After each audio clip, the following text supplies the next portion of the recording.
and what I've realized is being a good founder is actually opposite of being a good investor. A good founder would always take fast decisions, move fast and break things. A good investor would actually reflect. So that transition took a lot of time for me. Hey everyone, this is Prashant and I'll be your host for the VC10X podcast. And today we have Ritesh Malik with us. Ritesh is a medical doctor turned entrepreneur, angel investor, speaker, and philanthropist. He founded Innov8 Coworking in 2015 and scaled the business to over 42 locations pre-COVID. After selling Innov8 to Oyo, he now focuses on philanthropic goals in education, cybersecurity, startup policy regulations, village empowerment, and healthcare. He's also a sought-after investor in early-stage technology startups and has backed over 70 startups in the past 6 years, which include several notable names. In this episode, we talk about the story of building and selling Innov8, one of the first co-working space startups in India, life after Innov8 exit to Oyo, the management style of Ritesh Agarwal, the founder of Oyo, and how that results in close to zero attrition in senior leadership at Oyo. What does Ritesh Malik look for while investing in startups? Writing off all his startup investments straight away as he considers it burned capital. How to build trust. How's his portfolio performing in terms of multiples? How should founders think about product market fit? How to differentiate between right and wrong product market fit? How is operating brick and mortar business different from operating a startup business? His advice to founders who are either thinking of starting up or are already in the journey. This is one of my personal favorite episodes, and Ritesh is someone I wanted to have on for the longest time, as he's someone I look up to personally, not just in business but in his approach to life as well. I hope you enjoy this episode. As a caveat, Ritesh switches to Hindi in some parts of this episode. That said, 98% of the episode is in English and would be beneficial for the English-speaking audience as well. Now, let's get started. Hey Ritesh, so good to have you on the VC10X podcast. How are you doing? I'm doing very well, Prashant. Thank you very much. Yeah, it's a pleasure having you on the show. I wanted to have you on for so long, and finally it's happening, so I'm really happy. To start things off, can we have the Innov8 story of where it all started and being one of the first co-working space startups in India? Got it. No, so I'll tell you, Prashant. First of all, super impressed with what you do. Congratulations on helping formalize content for young founders, freelancers, a lot of people who are trying to do things, and also these kind of library content libraries. We think only help startups, but they actually help 6.03 crore MSMEs. We don't realize the power of this, especially when you convert it into regional languages, it will become huge. So I think congratulations on all the hard work. To start with, Innov8, I'll just have to go back Thank to you. my days as a doctor. In 2012-13, I was working at Gangaram Hospital, and I realized one thing that I never liked. I never liked being a doctor, and with that I started my first venture. And the process of setting up an office back in 2012, 13, 14 was very cumbersome. Just imagine you go to a place, because you don't have money when you start up, and you go to a place which is like, say, sector 63 in Noida. Today it is very developed, but back in those days it was completely not developed. And I realized that that process of taking up an office space, setting up your or office, you have no idea from where to buy chairs, from where to get your office built, uh, signing up leases with sharkish landlords, and then managing generators. In those days, Noida didn't have electricity for most of the days, water wasn't there, and I said that why is setting up an office space for founders so difficult? So with that, we came up with the idea that let us create a space where a lot of founders can come together and co-create their vibe. And that is when in 2015 we started Innovate. And our thought was very simple, and how the idea came about was that I used to go to Starbucks in Connaught Place, and I used to literally carry my extension board with me, because I used to set up my entire computer, everything over there. And I realized that after a while, the baristas used to give me a very strange look, that just get the hell out of my place. And I realized that we need to have a place like Yeah. Starbucks where you can be 24/7, centrally located, good coffee, good people, well managed, and at the same time you pay for what you use. Most of the startup founders, they don't Right. know how their product will go for the next 6 7 months, and they sign up a lease for 5 to 9 years. So I think that is where Innovate came about.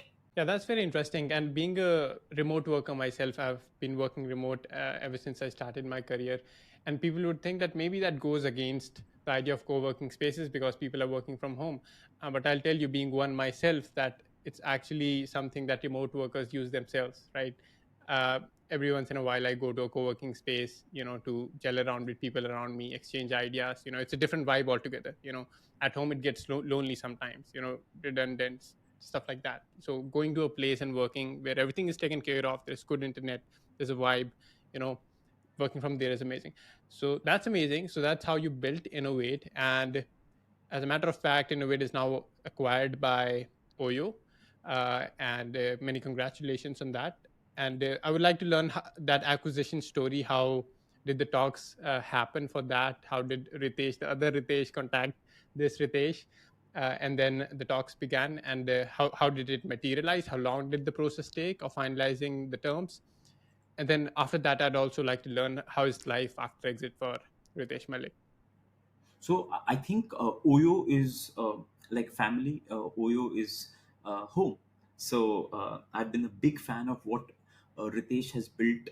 I've been a big fan of the fact that Ritesh has been able to build a very seasoned, extremely diligent, and loyal CXO base, which is very hard to see. If you see in India, there is only one startup that has the least attrition when it comes to senior leaders, and massive kudos to Ritesh for doing that.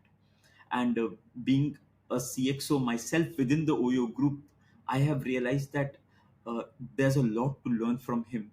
The way he gives independence, the way he creates a role which is very passion driven for each and every leader. It's a leadership trait that I have personally learned for the past few years working very closely with him. When it comes to Oyo, so first of all, we never built to sell. Selling was not on our list. But I've realized one thing, that when you build a business, the core goal of the business is to add value to your customers, to your environment, and to your human resource. These are my three core beliefs, and these are the three things which will lead to perpetual replenishment of capital, goodwill, and outcome for all of us. So for us, the choice was never to sell, but at the same time, while building, we realized one thing. In India, co-working came to a very interesting inflection point in 2018 end, wherein a lot of large capital started going into co-working. And we thought that while we can scale it up, but we started getting a lot of acquisition offers from a lot of players. Without naming anyone, we realized that we are in a very good position because we had no venture capital on our cap table. The company was majorly owned by me. We had a couple of angel investors, but majority, there was no external decision maker. The entire board was mine. So having said that, we were the only player in the country who could think about an acquisition with flexible terms, because we didn't have an outsider involved. So we were a very good catch for any large corporation waiting to enter the increasingly interesting and lucrative co-working market. So be it Oyo, be it anyone else in the market who wanted to capture either India, who were in co-working already, or who wanted to completely enter into co-working as a new business line. So we became a very interesting product for them to acquire. So we got a lot of acquisitions. We never thought critically about acquisition before Oyo, but when once we met the leadership team at Oyo, we were very excited, and uh, it just happened. It took us hardly, I think, 3 weeks, and we got everything done.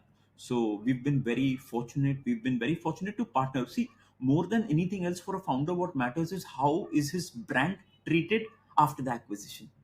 Because we don't, I don't operationally control how the experience looks at Innovate today, but uh, I'm extremely delighted that at least Oyo is taking forward that legacy. Absolutely, that's great to learn. And like a startup is almost like a baby to a founder. And having it go in the right hands is so important. And I'm glad that it turned out the right way for you with Oyo. And I'd like to learn. So you mentioned how Ritesh has been an amazing leader and how he has been able to retain such amazing leaders within the company. And he himself is a very young founder. He's I believe still in his 20s, right? Yeah. So I would like to learn from you of what you've seen of him and what you've learned from him. How is he able to like retain senior leadership of even people who are potentially older than him, even, right? How does he manage? What is his management style that makes people stick with him and not go outside? I think age, people think that age creates gray hairs. It's actually not true in the world of startups. You are as gray haired as per your experience. So I think Ritesh has been working on Oyo for a very long time. He's seen a lot of ups and downs. Managing a behemoth like Oyo during a crisis like COVID itself makes you 100 to 200 years old. So I think seeing all of those things, seeing all of those challenges at a very early stage, I think you learn a lot. And one very good thing about Ritesh is that he's a very, uh, he's not only a driven founder, he's a founder who would first ensure that the interest of my partners is safeguarded before my interest is safeguarded.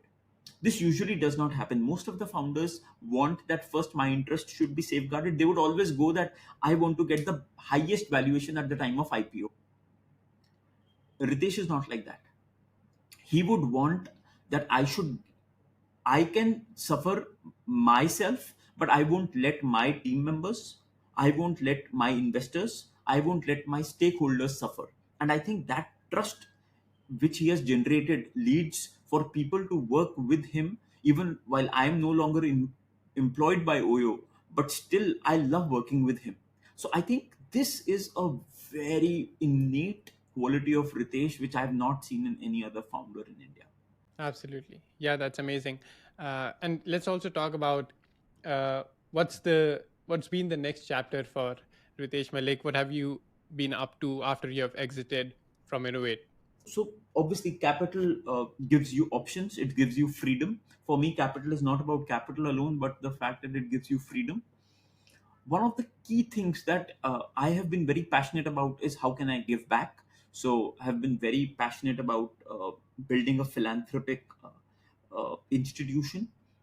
We've donated to and co-founded a university called Plaksha along with other trustees, which is a philanthropic institution for reimagining technology education of the future for Indian students.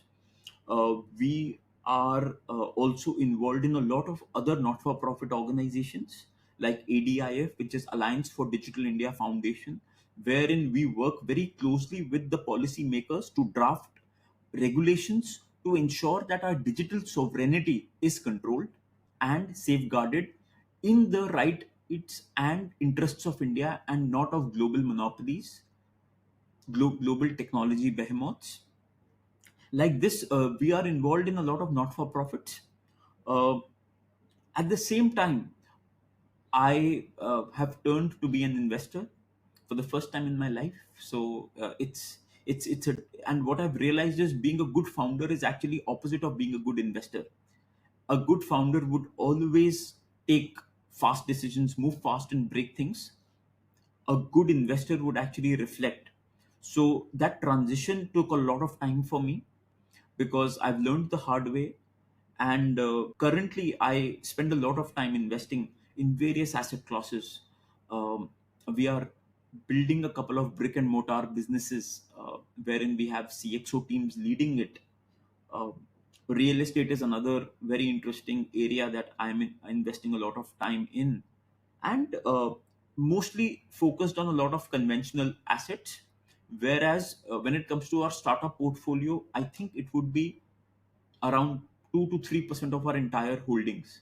So we are obviously we have invested in over 135 startups so far, but majority of our investments even now are in conventional asset classes like uh, equities like bonds, gold, real estate. Uh, we have an arbitrage business. We have a hotel. We have a hospital. We have a chain of restaurants. So mostly towards that. That's very interesting to learn. Uh, and I would like to understand, what do you look for while you're evaluating an investment opportunity or any opportunity in general? Let's say you're sizing up a market opportunity, how big is the market, and things like that. What are the kind of things you're looking at? You can answer it in both terms. Like one in if you're investing in a startup, and other in if you're allocating to other asset classes, like maybe real estate, or maybe investing in some other asset. Okay. So when it comes to startups, the thinking is different. Once we invest in a startup, we write it down. The day our capital leaves our bank account, we write it down internally that this capital will never come back. And that is why we only invest discretionary capital in startups. We only invest the amount of capital that we can afford to lose in a startup. Uh, we are very cognizant of the fact that early stage investments usually do not work. Maybe 5 out of 100 would work, and maybe they are able to cover your um, capital, maybe they are not. So we take it as a lottery game, and we take it as a fungible capital wherein we don't need that capital for the next 100 years and we want to actually destroy that capital. We call it the burnt capital. हमारे यहाँ पे एक festival होता है लोहड़ी के नाम से पंजाब में, जहाँ पे है ना आप पॉपकॉर्न रेवड़ियाँ आग में डालते हैं। हम इसको लोहड़ी कैपिटल बोलते हैं। हम ये पैसा आग में लगा देते हैं, कुछ वापस आ जाए तो हमारी किस्मत है। With that mindset, what happens is we never create any pressure on the founders. We tell them that we Yeah. will only invest the amount of capital we are comfortable with. We don't care about valuations. We don't care about whether this capital comes back to us or not. We are genuinely there to help you. And we are doing it for our intent of creating this product because we believe in your story as a founder, your passion to deliver this product, and we believe in this market. So these are our thought processes when we invest in a startup. I'll tell you an example. One of our earliest investments, and that is the reason we do investments which are absolutely different from any other angel or venture capital firm in India.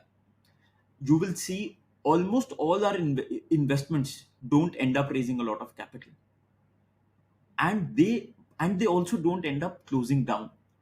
This is a very interesting because we want to do for profit impact. So we have invested in companies like Joe Stocks. Now, Joe Stocks is as a model is a completely non-VC type of a model, but today they are India's largest leadership content creation company with over 350 million views every single month. Their distribution is Yeah. way higher than Aaj Tak and top three news channels combined. Amazing. We invest in companies like Keto, which is India's largest crowdfunding platform. We've invested, and we've been mostly the first angel investors. We are the first check. We've invested in companies like Inc 42. They do startup media. We've invested in companies like Agnikul, which is into space exploration. We've invested in companies like Pepper, which is into content creation. So for us, we've invested in Ather Energy, which is a two-wheeler electric uh, vehicle startup. We've invested in Nemo, which is a head-up display. We've done a lot of hardware investments. So for us, one of the key things that we are very passionate about is backing founders who are long term, who believe in a problem which is much larger than themselves, and that problem should have a large impact. And even if the chances are high for failing, we would rather invest. We've invested in a company called Safe Security, which is into cybersecurity, run by Saket Modi, which is now huge in the US. We've invested in companies like I Will, which is a mental wellness platform, Pesto, Sector Cube, Orangewood Labs, which is a robotic hand company, Asimov Robotics, India's research startup which focuses on building humanoids.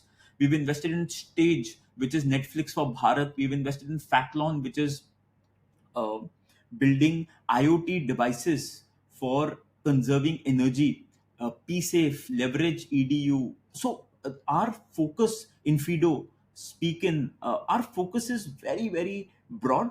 At the same time, we want to invest in ideas which are not like, we don't want to do like, and obviously it's a lot of people will disagree with that, but like we don't want to do things which are working well in the US and they're just copied in India. We want to do like India problems. Example, we've invested in a company called, this is a very interesting one. This is a company called Dukan, and they are like building a phenomenal platform for Yeah. SMEs. Empowering SMEs is one of our core focus areas. We've invested in a company called Yan Bazaar, जो textile industry को supply chain के ऊपर काम कर रहा है. So these kind of bank साथी, and these are founders जो छोटे शहरों से आते हैं, who are not very fluent in English but have a very large dream. So most of them are not from IITs. Like we are a very different sort of a fund. Like they're founders like me, जो मतलब who don't come from like extremely affluent families and average confidence, no IIT background. Right, right, right. That's very interesting that even though you're not structured as a proper VC fund, right, still you're able to make such investment. And mind you, for people listening outside India, all the companies that Ritesh just mentioned are doing extremely well. They are names that people know of, right? So it's very interesting how you're able to find such deals and back them. And these are across industries. Like there is not a common theme there. Like they're solving very different problems from one another, right? So I'd like to learn, how do you find these deals? How do these deals come to you? Because you're not structured as a VC firm, right? So how do you find these deals, and what are you looking for in the people that you're backing? Is there something specific you're looking in the people? Because you're very early stage, there's not a lot of data to chew on, right? So what are you looking for in the people and the team? So how do I find, is I now don't find anyone. We have a word of mouth system. Stop being a jackass to founders, and founders will find you. Um, I think our winners give us our returns. Our losers give us word of mouth. If a company is not doing well, we will be the first ones to go to the founder and fight with the founders against all the other investors and tell that we will close this company and the founder should move on. We believe quitting is a very important asset for a founder. We don't believe that quitting is that quitters don't win, winners don't quit. All those things are bullshit. Quit if something is not working. Start in a new company. Don't keep on just starting product iterations in the same company, because then founders are they just go for a very small equity. We believe that founders need to be the hero of the story, not investors. So because of that, we get a lot of, by God's grace, we get a very strong word of mouth, and whoever is raising, they tell कि यार अच्छा रितेश चाहे पैसा कम डालता है but उससे जरूर capital ले लेना. So I think that has worked well for us. We are very patient. We usually don't want to exit. Like example, there's a startup called Leverage EDU run by a very dear friend of mine, Akshay. So whenever there is an opportunity to exit, and I was in the first round, now we are at a huge IRR. So whenever there is an opportunity Right. to exit, he asks me, "Do you want to exit?" I always tell him that my exit and my power of attorney is with you. You tell me when I need to exit, I will exit. You tell me I need to continue, because we have no expectation of return. We have already written off Leverage EDU in our books. We write off the investment that we invest into. We are very clear. Joe Stocks, we took an exit when the founder wanted capital from I think Susan and Michael Dell Foundation. We did a secondary transaction, Okay. and uh, we've literally, like, we've got all the capital that we had already invested, so we are not bothered by the returns and all. For us, one of the core things is that our portfolio of products reaching Bharat. Right, right, absolutely. And I'm not sure if you'd like to share, but can you give us a sense of where is your VC or startup portfolio standing at currently in terms of the returns it's generating, even though you have an approach of no expectations, you don't want any money? It's written off. It's completely written It- off. Like, it's written off, but like in terms of how the companies have grown and the amount you've invested, what's maybe the multiple that it's sitting at? honestly speaking, in our entire family office, Right. startup investments is something that no one even counts as our net worth. We Okay. completely write it off. And Okay. this is honest to God. We have not even calculated where we Yeah. stand today, because, and there's a reason behind that. Okay. The reason is, start, in my opinion. And there was this magazine, they came to me and they said that we want to do a net worth on you. I said, okay, let's do it. They said that we believe your net worth is very high, in comparison to what you think. I said, sir, I will tell you my belief of calculating net worth. हम लोग बड़े different तरीके से net worth calculate करते हैं. हम ये करते हैं, what is the amount of capital I can get tomorrow by selling all my assets, and we minus that with our liabilities. That is my net worth. Now, you cannot say that I had invested in Joe stocks at a 1 crore valuation, and today the valuation is, say, 300 crores, and my net worth in Joe stocks is, because we don't know at what, whether there's a buyer or not. We don't know that whether the buyer will be ready for a 300 crore valuation or a 250 crore valuation, or maybe a 100 crore valuation. There was a unicorn company, without naming them. They were valued at $5.5 billion dollars 4 months back. Today they are valued at $500 million. And at $500 million also, there is no secondary transaction happening. So for me, all of that is bullshit. Every unlisted equity in my portfolio is considered zero. This is my firm belief. And there is a strong reason, because what is the purpose of saying that we are billionaires or 100 millionaires is just on paper value? The purpose of saying that you are a billionaire is when you list the company, when there is true value of the unvested, of the vested stock that you have. So this is what my belief is. But to answer your question, companies in which we have made certain exits, I can tell you, in Pepper we had invested at a valuation of, I think, and don't hold me accountable because I do not know the exact numbers, but I think 5 or 6 crore valuation we had entered. We exited, I think, at 505 or 6 550 crore valuation. This is what I think, the numbers which come to my mind. I think Bessemer bought our equity. uh, in Joe stocks, I think we had entered at a 1 to 1.5 crore valuation. We had their last round valuation, I think, was 147 pre-money. So we had exited there. Um, then there have been a lot of exits. So on exit, I can tell you we have got good valuations. We are sitting on huge multiples. Example, leverage EDU. We are sitting on I think, a 200x multiple. uh, Inc 42, we are sitting on a huge multiple. uh, Safe security, we are sitting on a huge multiple. They are valued at $200 million. So we are sitting on a huge multiple on a lot of startups. Now, again, I told you that we don't care. So that's why that is the only way to make money as an angel investor, by the way. people Okay. People want to invest thinking, they read in Inc 42 that someone made a 300x return, and they call me कि नहीं यार हमारा भी 5 लाख लगवा दो. That doesn't happen. I said that my first 10 investments were zero. The question is, it's a game of, it's a very different game. Right, I totally agree, and I've had multiple exited founder have that experience because suddenly they get this money after the exit and they start angel investing, right? And then after maybe 1 or 2 years, they say, okay, it's not for me because they lose all their money there, and they don't want to do that right anymore. But like you said, the right approach is to invest and only invest as much as you can. Forget about it, right? And Just then, invest and forget. Prashant, a very Yeah, interesting thing. Sorry to cut you yeah, short. This is a very sure, sure. relevant point. I think all the investments I have made in the past 2 years, almost all of them, will actually be written down, because there were so many bizarre valuations, and Yeah. very confident that almost all of them will be zero. ये ऐसा नहीं है कि मैं अपने mind में ही वो कर रहा हूँ, हम तो राइट डाउन कर ही चुके हैं, बट वो एक्चुअली राइट डाउन होंगी. So I think there needs to be sanity in the market.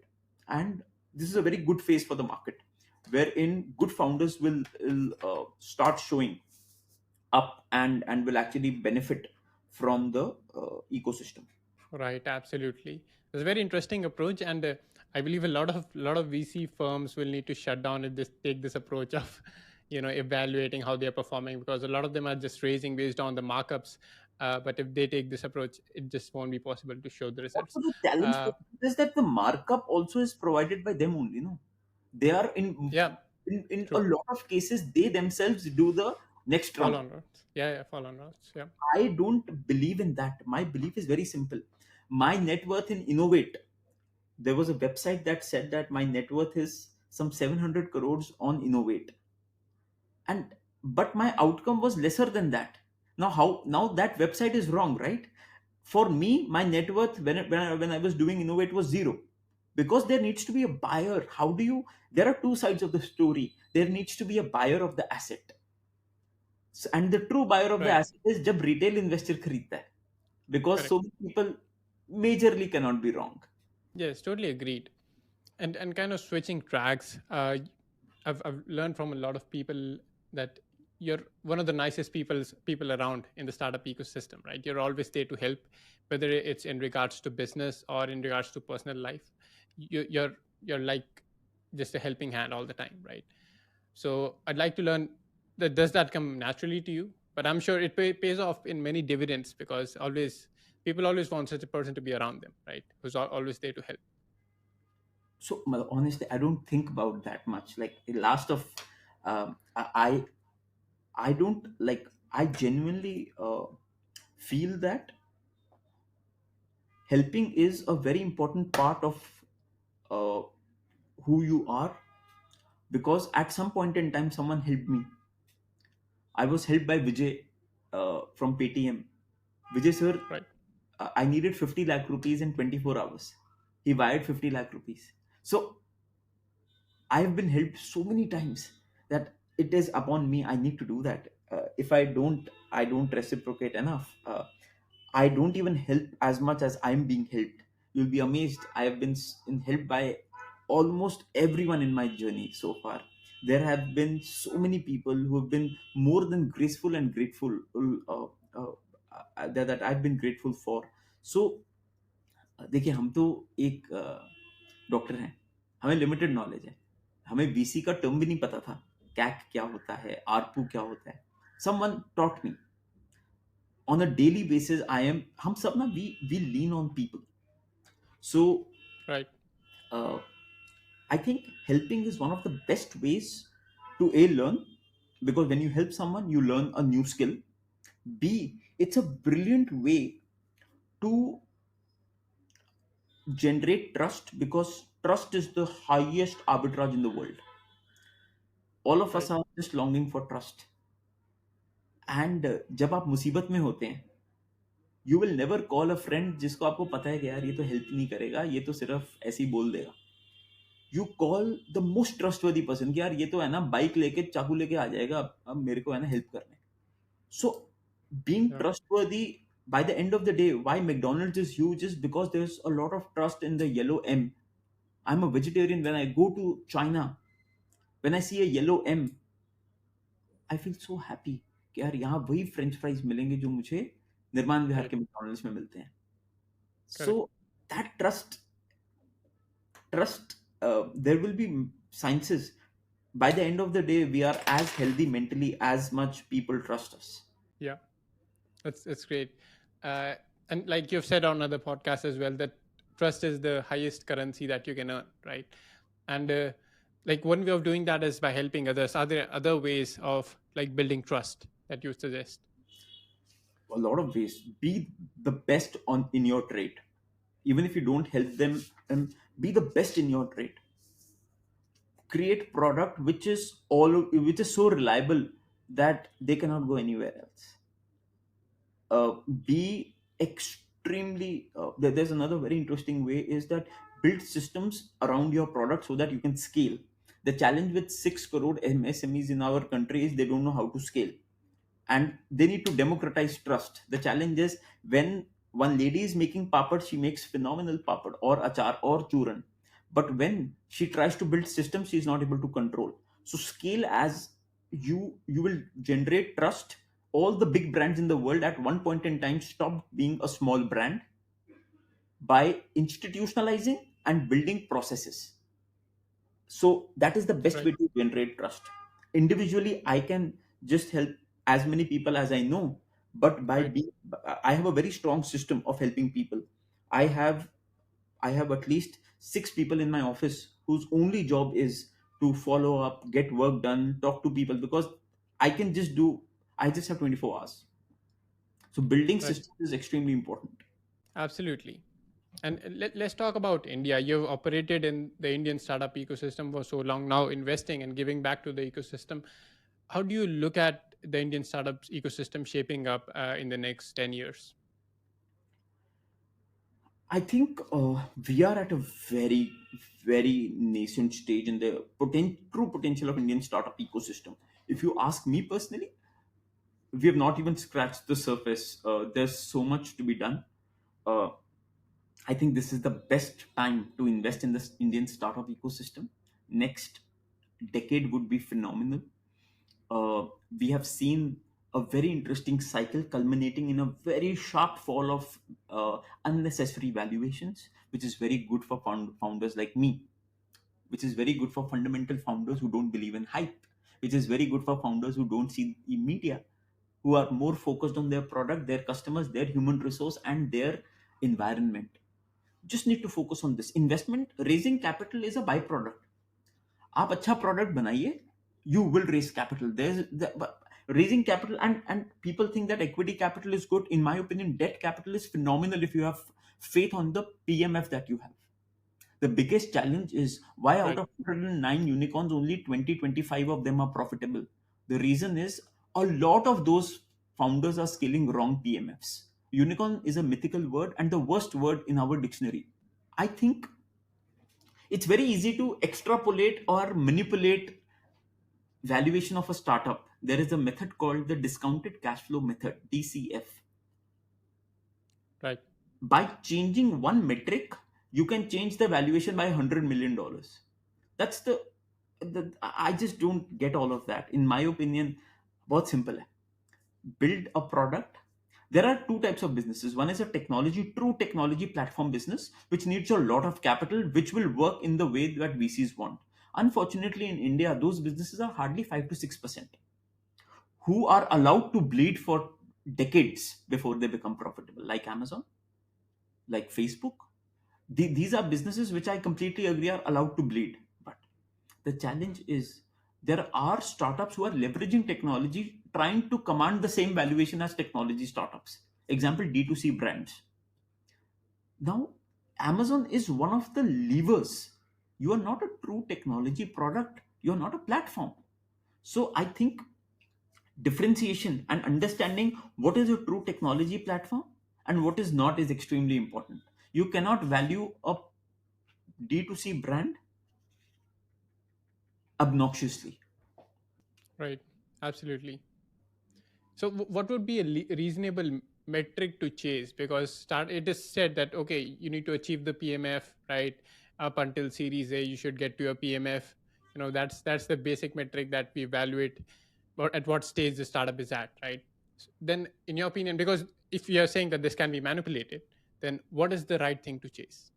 I think at different stages, things change. The first piece is you chase MVP. The second thing is you chase customers. The third thing is once you chase these two things, you chase feedback from the customers and you build your PMF. Try not to raise capital before PMF is built until Okay. and unless, because in 90% of businesses today, you can get to PMF very quickly because there are platforms. You need to build a website, there's a platform. You go on Wix, you can build the best website. You don't need to invest a lot of money. Right. My website, drriteshmalik.com, is on Wix. It costs me Yeah. nothing. And it's a phenomenal website, works well. So Yeah. build MVP, chase customers, get feedback, build PMF. Okay. Perfect your PMF. Talk to more customers, perfect your PMF. The challenge because of media is they will only and only chase one metric, and that is raising capital. Right. Don't raise capital. That is a byproduct. Core focus, build a very strong PMF. Then Right. experiment with the PMF. We launched an Yeah. 84 seater in Connaught Place. Then we thought let's do 125 seater. Then we thought let's do 300 seater, 500 seater, 1000 seater. Perfect the PMF. That which PMF would you want to scale? Right. Right. Right.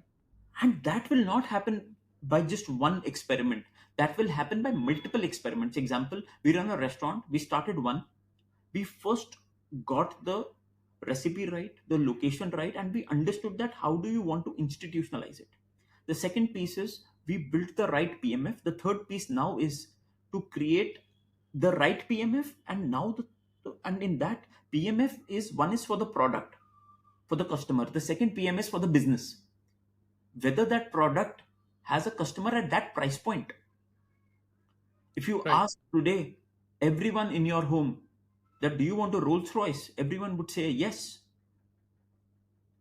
And then you go to them and you tell them that this is the cost, everyone will say no. Yeah.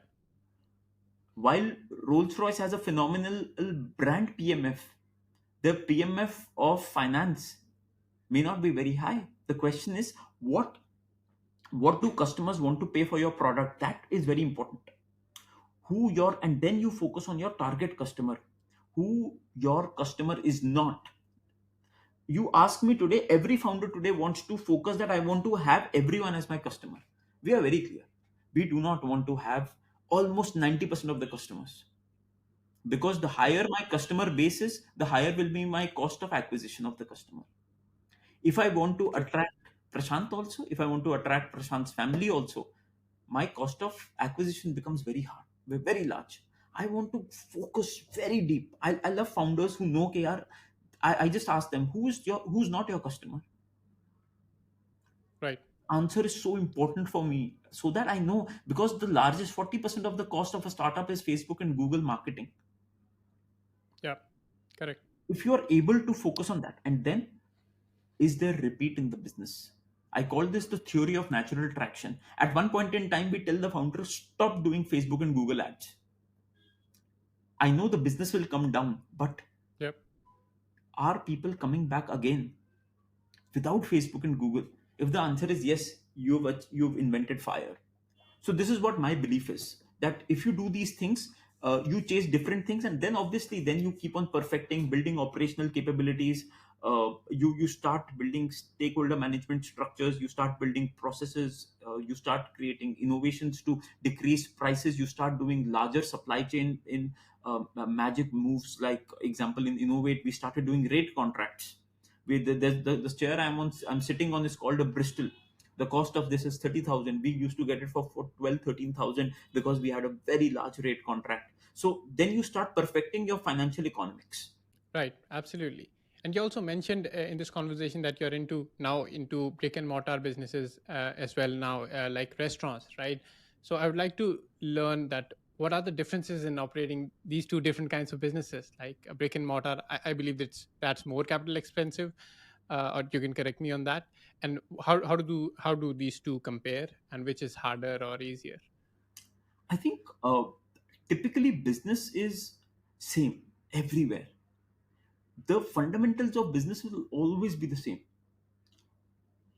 Do more for the customer. Let customer come back to you again and again. Let customer find a place in the customer's heart. And वो चाहे Facebook as a platform हो, वो चाहे restaurant हो, वो चाहे fibre castle का marker हो. The idea is, Right. when you buy a marker today,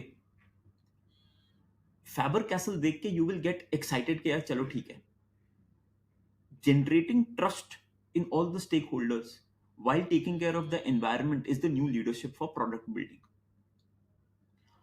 My only submission is that uh, every business is different in terms of its supply chain, but overall वहां पे आपको you have to do rate contract for chairs. Here you have to do rate contract for, say, vegetables. So basically क्या है that the journey will be the same. And we do brick and mortar businesses is because a, it doesn't consume time, it's CXO led, you don't need to give time. And at the same time, we do it for the real estate, we are not doing it for running the restaurant, we buy the underlying asset. So that's our core focus as a family office. Amazing. And now my last main question before we move on to the rapid fire round, and this one is about what would be your advice for founders building today? Founders who are starting up, don't start up because you see media.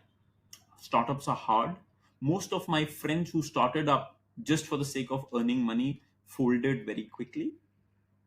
That being said, most of the founders today, they're facing their challenges with their costs. They don't know how to manage finances. Make sure that you run a frugal ship.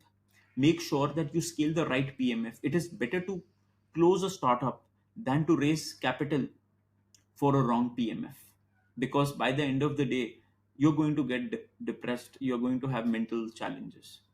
Absolutely. And when you say right PMF and wrong PMF, I believe a lot of founders will not even be able to differentiate between the two. What's the right PMF and wrong PMF? So what is the sign of the correct PMF? Okay, sign of a correct PMF is you you can manage your HQ costs, but unit economics on center level need to be positive. Uh, Okay. Example in Innovate, we never used to sign a center which would not give us 33% EBITDA margin in at the lowest occupancy that we could almost guarantee to our teams. If at 70% occupancy, I'm not getting 33% EBITDA in my Excel sheets, we cannot run the business. And being more pessimistic is extremely important. We would rather fail on Excel sheet than fail on true bank balances. So this is a very interesting thing that I always tell my team members whenever we sign a new lease, is that we have a lot of responsibility. When we sign a lease, we are talking about millions of square feet of asset under management. We cannot go wrong. We Right. need to, our business is live wire. We take up space for 9 to 12 years, and our customers take up space from us for from 1 day to 1 to 2 years.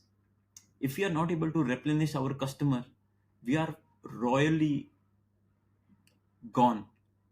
So we need to be very careful, and it is extremely important to be wrong on an Excel sheet, being pessimistic on an Excel sheet than being optimistic on Excel sheet. It is better to uh, do deals, and saying no to deals is very important. Don't do deals for the fact that, and it's very easy to get distracted. And I'll tell you, Abhi, we have got an opportunity. We have 5 restaurants right now. We have an opportunity. We are opening 2 more next quarter. We have an opportunity. A very large mall chain out of Bombay has reached out to us, and they're saying that let's open 5 in Ardanas. I said we say no. Okay. Because not, and I know we go to Bombay, it will be very nice. Who doesn't like uh, telling कि यार हमारा Bombay में भी है, but focus on Delhi NCR. Launch 10 centers in Delhi NCR, get economies of scale. You start one Right. in Bombay. For one, I would have to send my team to Bombay. They will be distracted. Flight tickets, hotel stay, my EBITDAs are going to go down. When I have to do Bombay, I will do 5 centers together. When I have to Right. do Lucknow, I will do 3 centers together. When I have to do Bangalore, I will do 6 centers together. So that is very important now, because my PMF is clear. Now I'm perfecting on city level PMF. So you chase different things. I know if I do 10 centers in Delhi alone and build a base kitchen here, what happens is I start getting in bulk procurement done. And I again start saving 4 to 5% on my center level EBITDAs. Yeah, that's very true, and that highlights the importance of saying no to the things that don't align with your focus. Right.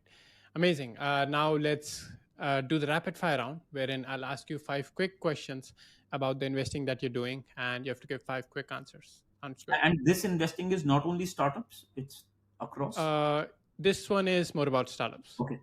Yeah. So the first one goes: what are the sectors and regions you invest in? Sector agnostic. We don't care about the sector. And regions is India specific. India and Y Combinator US. Okay. And what's the typical stage of investment? Uh, Usually early. Okay, and what's the typical check size you put in? Uh, Depends on the stage. Mostly anywhere between 15 to 25 lakhs if it is early on. If it's late, we've done much higher as well. Okay, and where can founders reach you in case there is a direct way to apply for funding? I usually like it's a very non-structured answer. I usually don't respond much, so I just I also don't know the answer to that. You can email me. I'm at info@drriteshmalik.com. Amazing. Last one is where can our listeners follow you? Again, very unstructured. I'm not a very social media person, but yes, my team does manage my social media. I am on Instagram. I am on Twitter also. I'm on Facebook also. So I don't know what's happening there because I don't have these apps installed on my phone, but I think they are somehow figuring it out. Yeah, that's very interesting because you're in the VC space investing, and people say that you always need to keep updated. And I learned somewhere on a podcast that you're reading books for at least 3 hours per day, right? So can you give us a glimpse of what does your typical day look like? I assume that there are no social media apps in there. It's just learning and investing and stuff like that.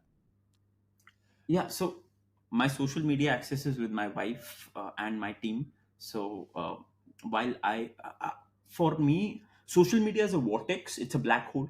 You start and it's very addictive. I started once and I spent 1.5 hours on reels alone. Content is so sticky, like phenomenal content. So that's why I try not to be there. But my day is fairly structured between three activities. The most important ones that only I can do.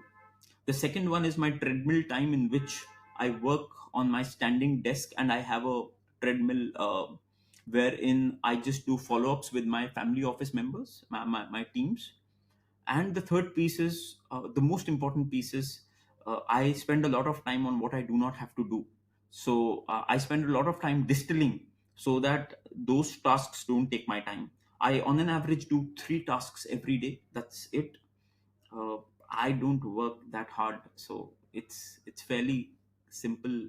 Spend a lot of time with my family. I travel a lot. I read a lot because if you don't learn, you'll never be able to outgrow yourself. um, I enjoy these kind of conversations because even I do not know. There's a lot of things in my mind. These kind of conversations, like you asked a couple of questions, it helps me learn more about myself. I write a lot. Right. I write a letter to my daughter each quarter. I write letters to my team members. Um I'm always active on WhatsApp. Uh, Okay. not for anything else, but for the fact that I need to track and measure everything that is happening in my business. I do not I just believe that my only job the entire day is to measure, uh, and measurement to the extent that I need to know each and every detail of the business, what is happening, what is not happening. I need to be in WhatsApp groups. uh, Even if I don't respond, I need to continuously look at what is happening. um, I have some 500 CCTV cameras across. Now they are lesser because I have lost the Innovate access. But for me, being there, seeing every day what's happening, if a customer is leaving, exit calls are very important for me because they are a source of feedback. I am on my Google review sheets. Whatever feedback is coming across the country about our spaces, I need to know what is happening. So for me, these are very important because by the end of the day, customer हमारा kitchen चलाता है. Customer परेशान है, इसका मतलब ये है कि कुछ ना कुछ गड़बड़ हमने की है. और अगर हमने गड़बड़ की है तो कस्टमर वापस नहीं आएगा, और अगर कस्टमर वापस नहीं आया तो हमारा किचन कैसे चलेगा. तो ये सबसे इम्पोर्टेंट है. तो you can't fuck around with the customer. You really need to respect and work hard for your customer each day. Absolutely.